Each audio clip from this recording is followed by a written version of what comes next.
Bonjour à tous et bienvenue dans le podcast Reste Stoïque, le podcast pour les hommes qui veulent être forts, sages et imperturbables, comme les philosophes stoïciens de l'Antiquité, et contrairement aux hommes d'aujourd'hui qui n'ont pas envie de se couper de tous leurs écrans et de leurs réseaux sociaux, de leur café au lait artisanal bio-vegan avec des glaçons. Aujourd'hui, on va discuter d'un sujet intéressant qui sont les 5 secrets que tout homme doit connaître pour devenir un homme stoïque dans ce monde qui est considéré comme étant moderne.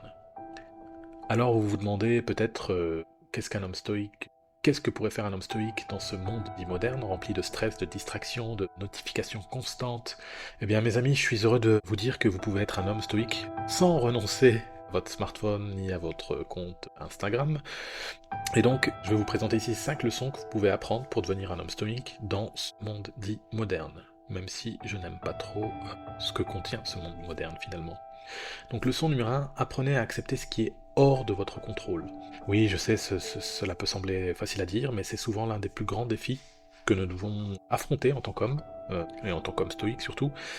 Nous voulons tous avoir le contrôle sur notre vie, sur nos relations, sur notre travail, mais la vérité c'est que nous ne pouvons pas tout contrôler, comme vous le savez déjà.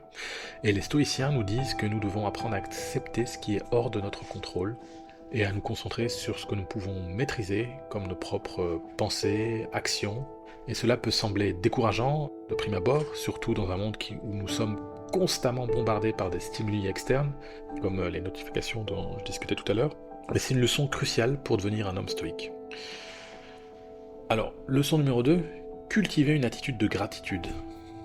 Donc les stoïciens nous disent que nous devrions être reconnaissants pour ce que nous avons déjà, même si ce n'est pas tout ce que nous voulons. Cela peut sembler difficile à faire quand on est constamment bombardé par des publicités qui nous montrent ce que nous devrions avoir, mais la gratitude peut être un outil puissant pour maintenir un état d'esprit positif. De manière basique, vous devriez être déjà content de pouvoir respirer et d'être vivant aujourd'hui. Donc vous vous réveillez le matin, vous respirez, vous êtes toujours vivant, vous pouvez ouvrir la fenêtre, regarder le paysage, c'est déjà une certaine façon d'introduire la gratitude dans sa vie. Vous êtes en bonne santé par exemple, ça c'est aussi un exemple de gratitude. Donc on est content d'être vivant, d'être en bonne santé, de pouvoir faire ses activités du jour. C'est déjà quelque chose de puissant mentalement à introduire dans votre vie de tous les jours, ce concept de gratitude. Donc essayez de prendre le temps chaque jour de réfléchir à ce pourquoi vous êtes reconnaissant. Cela peut être, comme je disais, votre santé, votre famille ou quelque chose de plus petit, comme un moment agréable passé avec un ami ou une belle journée ensoleillée. Donc cette gratitude pour nous aider à voir le verre à moitié plein au lieu d'à moitié vide finalement. Leçon numéro 3, apprenez à gérer vos émotions. Alors ça c'est très important dans le monde de l'homme stoïque. Les émotions sont naturelles et nécessaires, on le sait, mais elles peuvent nous déstabiliser si nous ne les gérons pas correctement. Les stoïciens nous disent qu'il est important d'apprendre à reconnaître nos émotions et à les exprimer de manière saine et constructive, surtout. Cela peut être difficile, surtout dans un monde où nous sommes constamment exposés à des stimuli externes qui peuvent susciter des émotions intenses, mais il y a des techniques que vous pouvez utiliser pour gérer ces émotions de manière plus efficace.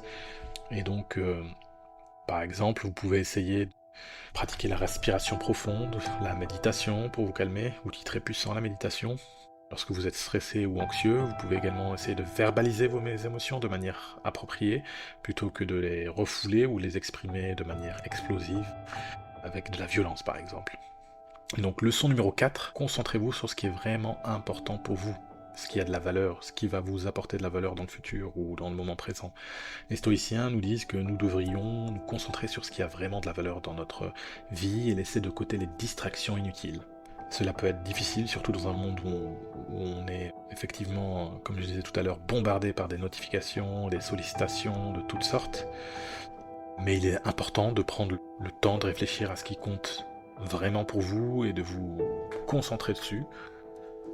Cela peut être votre famille, votre ami, enfin vos amis, votre travail, vos passions, ou toute autre chose qui a de la valeur à vos yeux. Alors, voyons la dernière leçon, la leçon numéro 5, c'est de pratiquer la sagesse et l'autodiscipline. Alors, les stoïciens mettent l'accent sur l'importance de la sagesse et de l'autodiscipline dans la vie d'un homme stoïque. La sagesse, c'est la capacité de comprendre ce qui est vraiment important dans la vie et de faire des choix qui correspondent à vos valeurs finalement. Et donc, je suis sûr que vous avez tous des valeurs, hein, une certaine morale en plus. Donc l'autodiscipline, c'est la capacité de se discipliner soi-même pour atteindre vos objectifs et vivre de manière cohérente avec vos valeurs. Et pratiquer la sagesse et l'autodiscipline peut être difficile, hein, surtout dans ce monde où on est constamment tenté par la distraction et surtout les facilités. Mais c'est une leçon cruciale pour devenir un homme stoïque finalement. Donc voici, je peux vous donner quelques conseils pour pratiquer cette sagesse et cette autodiscipline. C'est d'établir des limites claires pour vous-même et faites en sorte bien sûr de les respecter, de pratiquer la patience et la persévérance lorsque vous rencontrez des obstacles ou des défis tout au long de votre vie. D'apprendre à se discipliner et à vous fixer des limites pour vous aider à atteindre vos objectifs finalement. En pratiquant la sagesse et l'autodiscipline, vous pouvez devenir un homme stoïque, capable de faire des choix éclairés et de vivre de manière cohérente avec vos valeurs. Donc voilà, ce podcast se termine et donc je vous dis bonne chance dans votre voyage vers la stoïcité et merci pour l'écoute bien sûr, mais d'ici là surtout, restez stoïque.